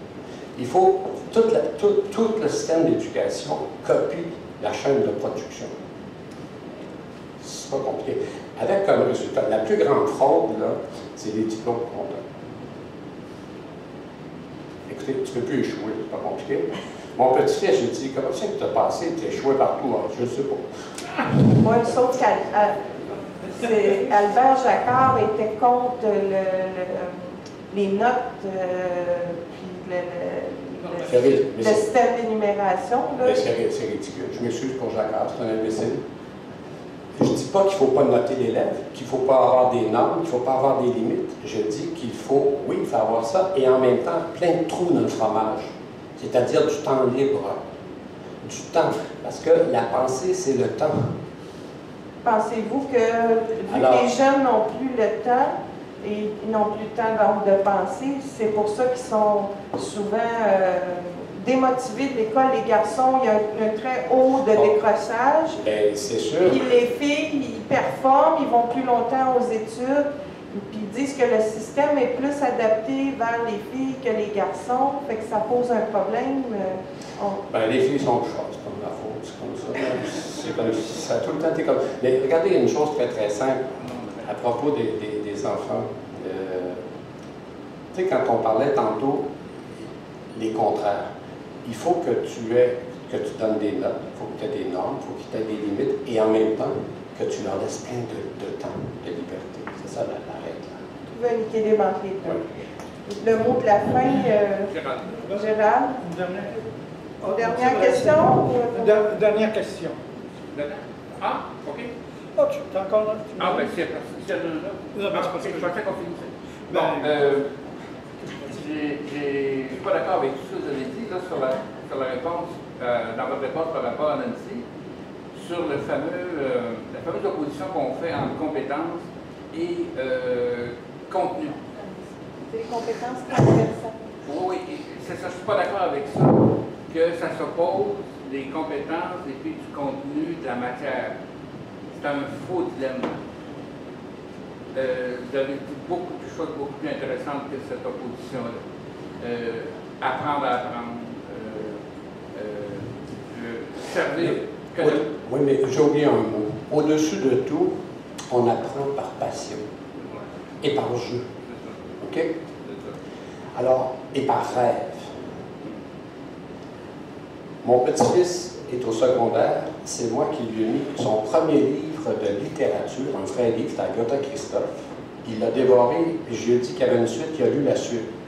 Qu'est-ce qu'il lisait depuis 3 ans? Des mangas. Des feuilles détachées de livres d'enfants, ou je ne sais. Ça n'a rien à voir avec la littérature. À 13 ans, fais-lui lire Saint-Exupéry, fais-lui lire Agatha Christophe, fais-le rêver. On s'en fâche même dans l'éducation éthique religieuse. Hey, fais lire les grandes histoires saintes. C'est la grande littérature. Juste pour donner un exemple du savoir spécialisé, parce que là, il faut que je vous le dise, parce que j'en suis encore furieux, puis ceux qui enseignent au cégep vont me comprendre. Mes anciens étudiants enseignent au cégep. Mon ami enseigne au cégep et tout. Puis là, on explique qu'il y a 2 sortes de dissertations. Analytique, puis je ne sais pas l'autre. J'ai dit, qu'est-ce que tu racontes? Il y a 2 sortes de dissertations. Explique-moi ça. J'ai fait mon doctorat. Je suis un pur produit de la dissertation française, puis je ne comprends pas ce que tu dis. Je ne pourrais pas le faire, ce que tu dis. T'as rendu compte? J'ai écrit 12 livres, j'ai fait mon doctorat en France, j'ai été formé par la dissertation française, puis je ne comprends pas la distinction que tu fais. Ben, dis-moi non plus, mais il faut l'enseigner. Ben, j'ai dit, fais une chose, mets ça à la poubelle, puis arrive dans tous tes cours avec une règle très simple. Tu dis aux élèves, tout ce que vous allez faire, que ce soit un poème, un roman, n'importe quoi, une pièce de théâtre, trouvez le conflit fondateur de ce texte. Tout texte fonctionne parce qu'il y a 2 vérités qui s'affrontent. Trouve ça. Quand tu as trouvé ça, tu fais un doctorat. C'est clair? 2 types d'analyse. J'en revenais pas. Alors imaginez-vous l'enfant. On ne lui fait pas lire des heures, puis on dit cherche des figures de style, puis il distingue 2 types de discours critiques. Il s'en va chez lui, puis il fume du pot, je comprends. Je t'aurais fait pire, moi. On arrête, là, je suis fâché. Ne me dérangez pas, je suis profondément occupé. Un enfant est en train de bâtir un village, une ville, et qui s'étend tout l'univers. Alors, j'aurais envie de citer Saint-Denis-Garneau. Alors, merci beaucoup, Yvon Livard, pour cette...